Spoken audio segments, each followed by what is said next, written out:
Hello दोस्तों, स्वागत है आपका मेरे यूट्यूब चैनल पे।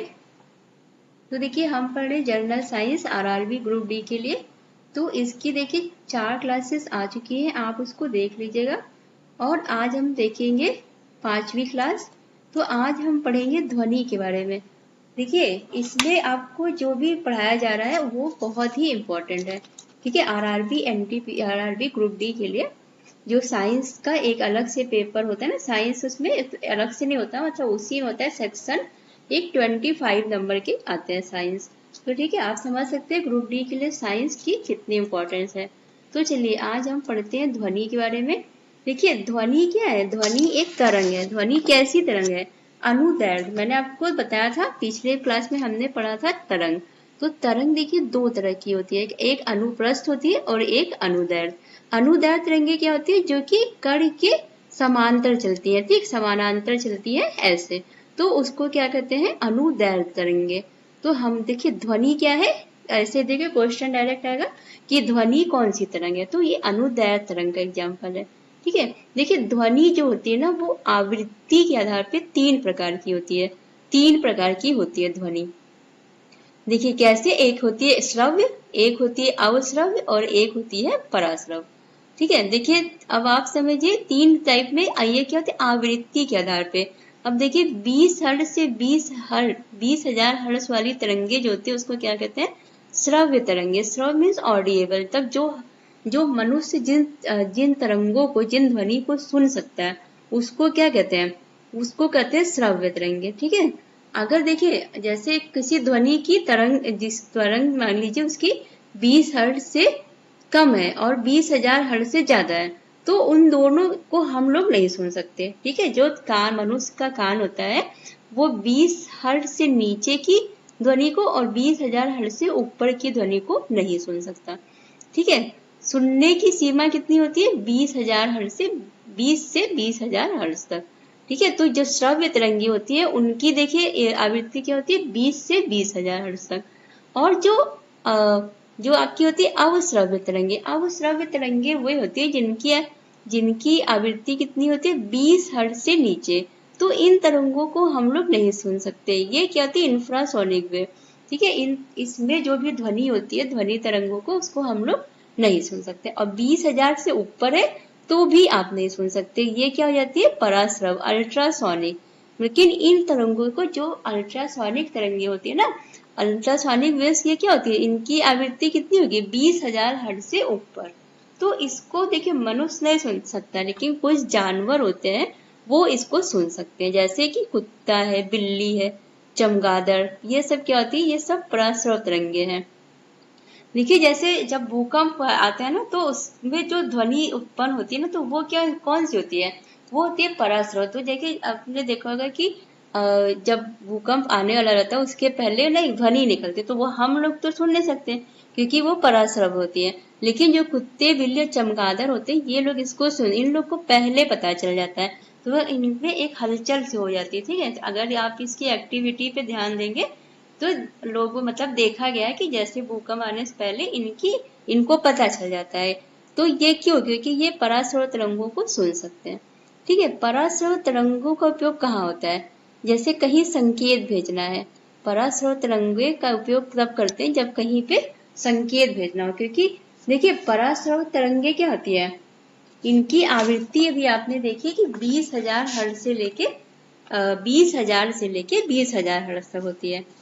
ठीक है, तो इनकी आवृत्ति क्या, देखिए बहुत ऊंची है और इनकी ऊर्जा भी ऊंची है। ठीक है, और तो देखिए इनकी आवृत्ति जब ऊंची है तो इसकी ऊर्जा क्या है? वो भी ऊंची है। ठीक है, तो ये क्या होती है कि इनको दूर तक भेजा जा सकता है, तो इसीलिए इसका उपयोग किसमें किया जाता है? संकेत।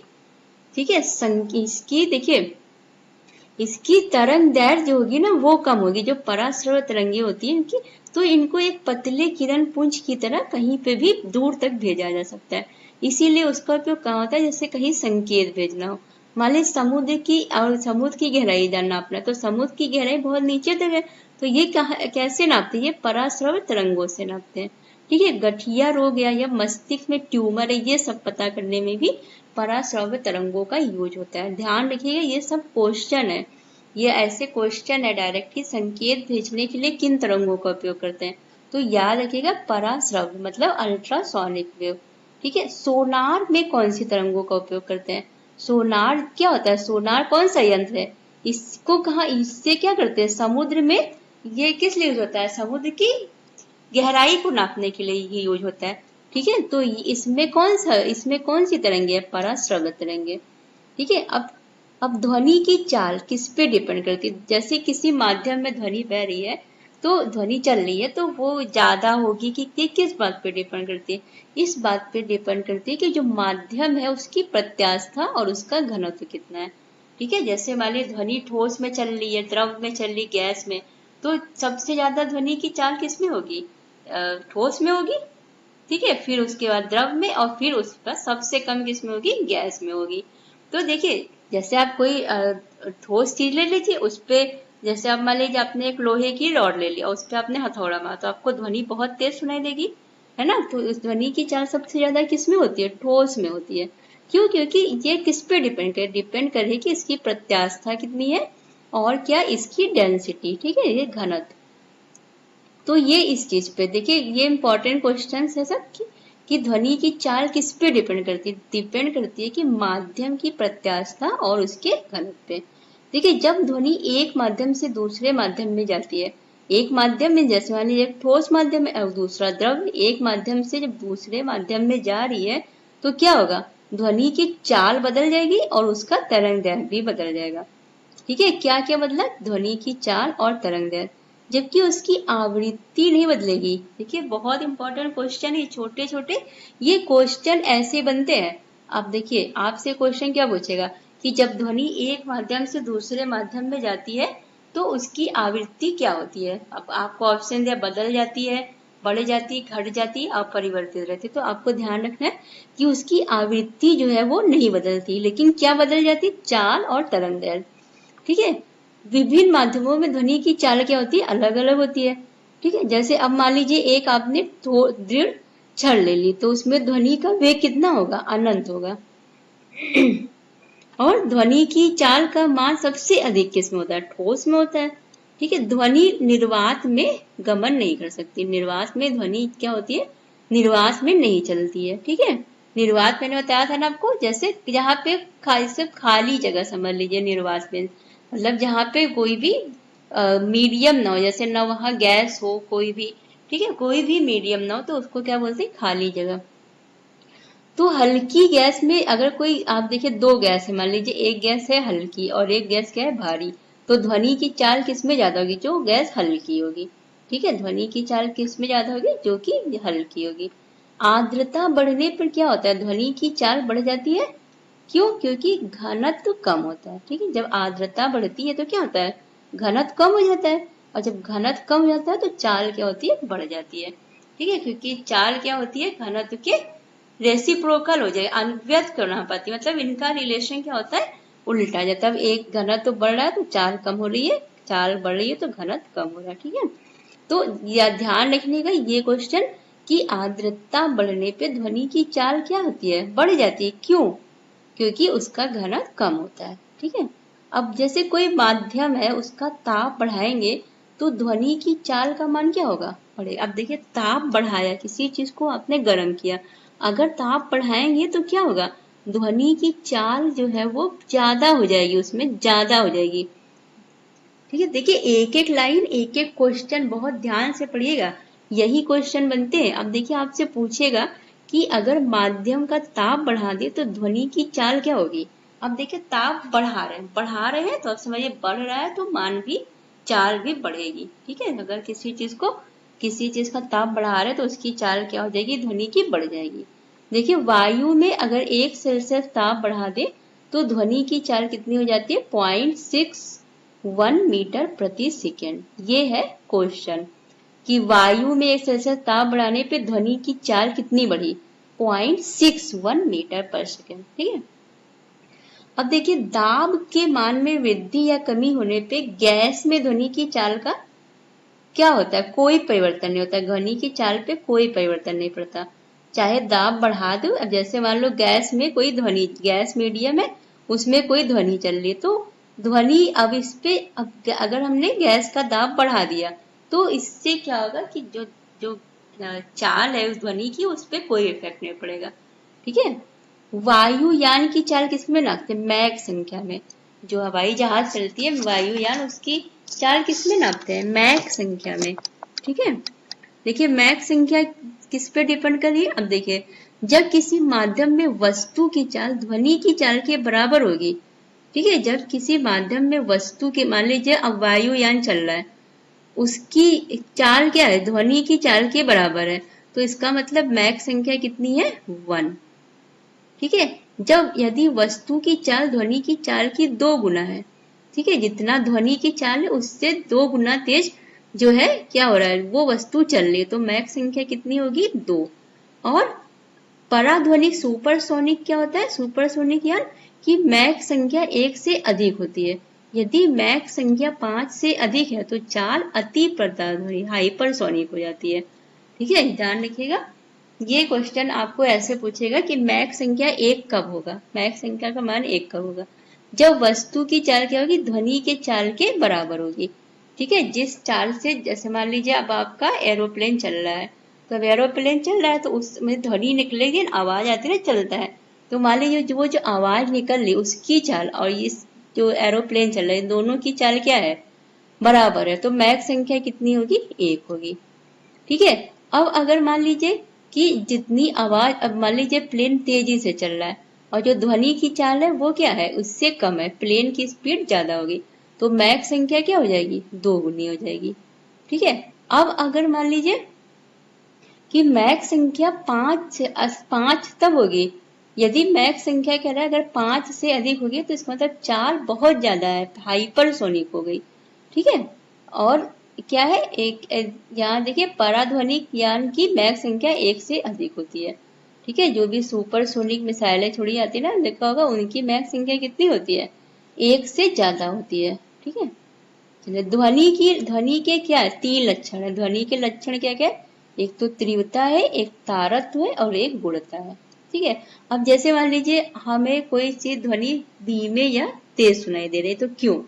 ये तीव्रता के कारण, इंटेंसिटी। ठीक है, क्यों हमें किसी ध्वनि के किसी लक्षण के कारण, अब ध्वनि के, अब हमें देखिए, जैसे हमें कोई चीज दूर से आवाज आ रही है तो हमें वो धीमे सुनाई देगी। क्यों? क्यों? क्योंकि वो इस बात पे डिपेंड करे कि उसकी तीव्रता कितनी है, ध्वनि की तीव्रता कितनी है।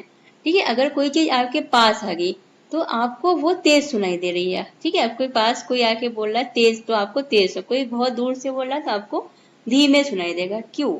ये किस पे डिपेंड, ये ध्वनि का कौन सा लक्षण? ये है इसकी तीव्रता। ठीक है, और ध्वनि का कौन सा लक्षण है? जिससे कि ध्वनि मोटी और पतली होती है। जैसे कि कहते हैं ना, लड़कियों की ध्वनि क्या होती है? उनकी आवाज कैसी होती है? पतली होती है। ठीक है, और लड़कों की आवाज क्या होती है? मोटी होती है। तो ये किस पे डिपेंड करता है? ये डिपेंड करता है तारत्व पे। ठीक है, तारत्व पे डिपेंड करता है। जैसे मान लीजिए किसी का तारत्व कम है, तारत्व कम है, तो इसका मतलब उसकी आवाज कैसे निकलेगी? मोटी आवाज आएगी। तारत्व पे क्या डिपेंड है? जैसे कि आवाज, देखिए आप देखते हैं लड़कियों लड़कियों की आवाज फर्क कैसे पता चलता है? ये डिपेंड करता है ध्वनि के तारत्व पे।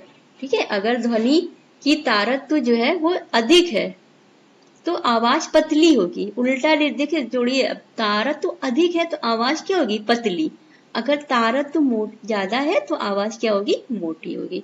ठीक है, किसके कारण समान तीव्रता व समानता की ध्वनियों में अंतर प्रतीत होता है? तो ये होता है गुणवत्ता के कारण, क्वालिटी। ये किस पे डिपेंड करता है? कि क्वालिटी पे। ठीक है, समान तीव्रता और समान तारत्व की ध्वनि है तब भी क्या है? ध्वनि में अंतर प्रतीत हो रहा है, तो ये क्या होगी? गुणवत्ता। ध्वनि का तारत्व किस पे निर्भर करता है? उसकी आवृत्ति पे निर्भर करता है, आवृत्ति पे निर्भर करता है। ठीक है, मोटी ध्वनि का तारत्व कम, जबकि बारीक ध्वनि का अधिक होता है। ठीक है, भैया बताया ना आपको, जब किसी का तारत्व कम है तो उसकी आवाज मोटी होगी। बस एक चीज ध्यान रखना चाहिए, आपने इतना ध्यान रखा कि तारत्व कम है तो आवाज मोटी होगी, इसका अपोजिट होगा, तारत्व ज्यादा है तो आवाज पतली होगी। ठीक है, प्रतिध्वनि का कारण क्या है? ध्वनि का परावर्तन। प्रतिध्वनि का कारण क्या होता है? ध्वनि का परावर्तन। प्रतिध्वनि आप समझते क्या होता है प्रतिध्वनि? प्रतिध्वनि मीन इको। क्या आपने कभी देखा होगा कि आपने कहीं जैसे आपने आवाज गूंजती है जिसको, जैसे आपने एक बार कोई चीज बोल दिया तो वो बार बार रिपीट होके आपके पास आती है 2-3 बार। तो बहुत बड़े बड़े हॉलों में ऐसा होता है कि जहाँ पे आपने कभी ट्राई किया, बचपन में ऐसा आपने बोला होगा कहीं पर क्यों कि देखिए आपने कहीं क्या किया, आपने बोला जैसे तो वो आवाज लौट के आपके पास 2-3 बार वापस आती है। ठीक है, तो ये क्यों हो रहा है? परावर्तन। परावर्तन क्या होता है? ध्वनि जा रही फिर टकरा के वापस आ जा रही है। इसके लिए क्या होना चाहिए? जो आपकी और जो सतह के बीच की दूरी कितनी होनी चाहिए? कम से कम 16.6 मीटर। अगर कोई इतना ऊंचा जगह है, जैसे मान लीजिए आप किसी कमरे में और उसकी ऊंचाई आपके बीच की जो दूरी है वो कितनी हो? 16.6। ठीक है, तो अगर तो वहां पे जब आप बोलेंगे तो वो ध्वनि क्या होगी? आपको बार बार सुनाई देगी। ठीक है, इसको क्या कहते हैं? परावर्तन। क्या परावर्तन? के उस पे जाके टकरा के वापस आ जा रही है। ठीक है, आपने देखा होगा सिनेमा हॉल की दीवारों पे क्या होता है? थर्माकोल। वो क्यों लगाते हैं? वो इसलिए लगाते हैं कि अनुरणन से बचाव के लिए। अनुरणन मीन्स जैसे कि अभी मैंने बताया ना आपको कि ध्वनि क्या होती है?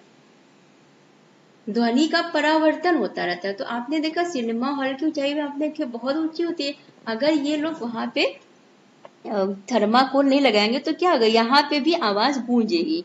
ठीक है, तो आवाज गूंजेगी वहां पे, तो इसीलिए वहां पे क्या कर सकते हैं? उनका अनुरणन में रिवर्सबिरेशन। ठीक है, ये क्या होता है?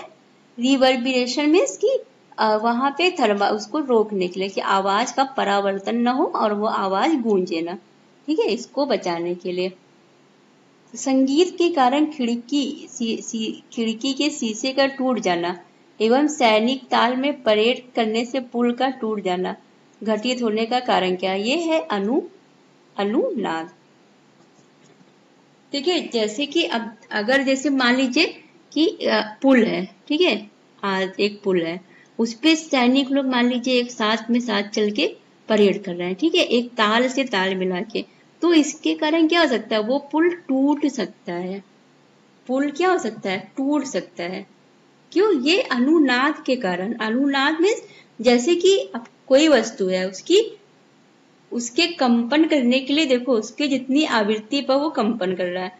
ठीक, आप उसको उसके लिए जैसे अब आप जा रहे हैं तो वो एक उसकी आवृत्ति है कि इससे ज्यादा आवाज आएगी तो वो क्या होगा? कंपन करने लगेगा। अब मान लीजिए परेड बना के बहुत सारे सैनिक जा रहे हैं तो ये आवृत्ति क्या होगी? उससे ज्यादा, जितनी आवृत्ति ये सह सकता था उससे ज्यादा होगी, तो ये क्या होगा? टूट जाएगा। ठीक है, ऐसे ही जैसे संगीत है, बहुत तेज कर दीजिए तो खिड़की जो होंगे उसके शीशे टूट जाएंगे। ठीक है, लेकिन इसके लिए आवृत्ति क्या होती है? जैसे एक प्राकृतिक एक आवृत्ति मतलब एक लेवल होता है ना कि इस आवृत्ति पे जाएगा तो वो चीज क्या होगा? कंपन करने लगेगा। उससे ज्यादा आवृत्ति पे वो चीज कंपन करने लगे। अगर उस आवृत्ति पे उसकी ध्वनि की आवाज पहुंच गई, जैसे मान लीजिए बहुत तेज संगीत चल रहा है।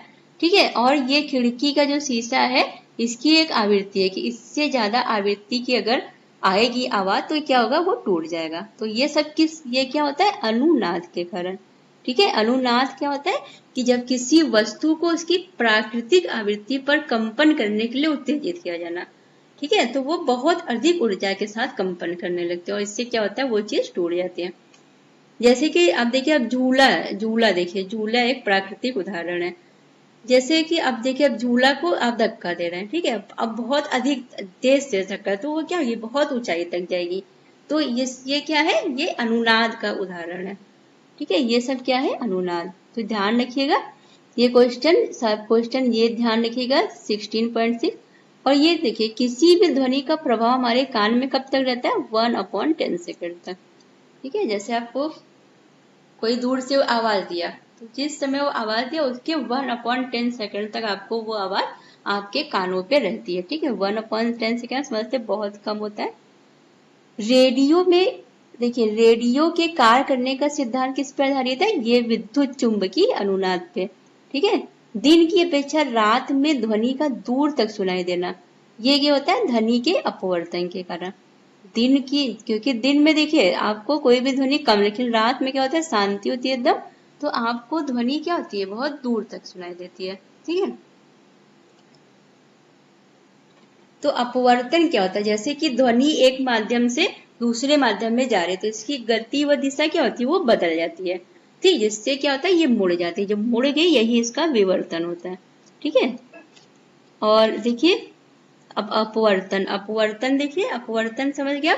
अब देखिए बंद कमरे में भी ध्वनि का सुनाई देना।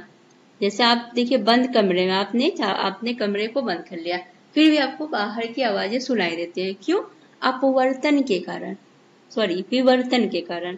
विवर्तन क्या होता है, जैसे आप मान लीजिए ध्वनि की तरंगे चल रही है, ठीक है, उसके सामने ऐसे ध्वनि तरंगे सीधी रेखा में चलती है।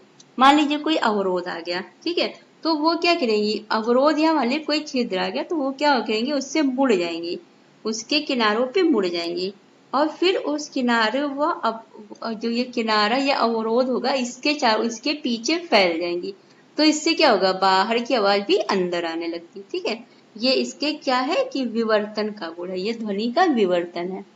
ठीक है, ध्यान रखिएगा, ये सब क्वेश्चन ऐसे क्वेश्चन सीधे आएंगे कि बंद कमरे में भी ध्वनि सुनाई देने, किसके कारण, ये ध्वनि का कौन सा गुण, ये विवर्तन है। इसका विवर्तन में समझ गया, जैसे मान लीजिए ध्वनि सीधी रेखा में चल रही है, अब यहाँ पे एक दीवार आ गई तो क्या होगा, ध्वनि रुकेगी नहीं बल्कि यहाँ अवरोध से मुड़ जाएगी, ऐसे मुड़ के फिर इसके चारों तरफ फैल जाएगी। ठीक है, तो ये विवर्तन होता है। ठीक है, और अपवर्तन क्या होता है, अपवर्तन मीन्स कि जब एक माध्यम से ध्वनि दूसरे माध्यम में जाती है तो क्या होता है, इसकी गति और दिशा दोनों बदल जाएंगी, गति और दिशा क्या होगी, बदल जाएगी। ठीक है, जिससे ये मुड़ जाती है। ये दोनों अपवर्तन और विवर्तन, ध्यान रखिएगा। विनाशी व्यतिकरण के कारण क्या होता है, रेडियो स्टेशन के प्रसारण कभी कभी साफ न सुनाई देना। ठीक है, आपने देखा होगा कि रेडियो आपने कभी चला, आवाज आती है ऐसे और उसमें आपको सही से आवाज सुनाई देती, क्या होता है, विनाशी व्यतिकरण के कारण। ठीक है, समुद्र में साइलेंस जोन का होना, ये भी किसके, विनाशी व्यतिकरण के कारण। कि ये देखिए बहुत इंपॉर्टेंट, इसकी एक एक लाइन समझ लीजिए, एक एक क्वेश्चन है। आप इतना ध्वनि के बारे में पढ़ लीजिए, इससे ज्यादा आपको ध्वनि के बारे में कुछ भी नहीं आना है। लेकिन आप इतनी बातें सिर्फ ऐसे नहीं कि पढ़ लिया, सिर्फ एकदम आपको कंफर्म होना चाहिए, जरा सा भी इसमें डाउट नहीं होना चाहिए। ठीक है, देखिए हम लोग ज्यादा के चक्कर में पढ़ते हैं, क्वेश्चन यहीं से आते हैं, यहीं से बनते हैं। लेकिन अब जैसे आपने यहाँ की एक लाइन पढ़ ली, लेकिन आपने ध्यान दिया कि अगर आपसे मान लीजिए क्वेश्चन पूछ लिया कि जब ध्वनि एक माध्यम से दूसरे माध्यम में जाती है तो क्या बदलता है, तो अब आप इस चीज में कंफ्यूज ना हो कि ध्वनि की चाल और तरंगदैर्घ्य बदल जाती, आपको एकदम कंफर्म होना चाहिए कि चाल और तरंगदैर्घ्य बदल जाती, आवृत्ति नहीं बदलती। यही इससे छोटे छोटे क्वेश्चन आते रहते। ठीक है, तो ये हो गया हमारा आज का ध्वनि का चैप्टर कंप्लीट हो गया। आप इसको अच्छे से पढ़ लीजिएगा। ठीक है, आपको मेरी वीडियो कैसी लगी प्लीज मुझे बताया करिए कमेंट बॉक्स में। अगर आपको चैनल अच्छा लगता है तो प्लीज मेरे चैनल को सब्सक्राइब और शेयर कर दिया करिए। तो फिर हम लोग मिलते हैं नेक्स्ट क्लास में। Thank you.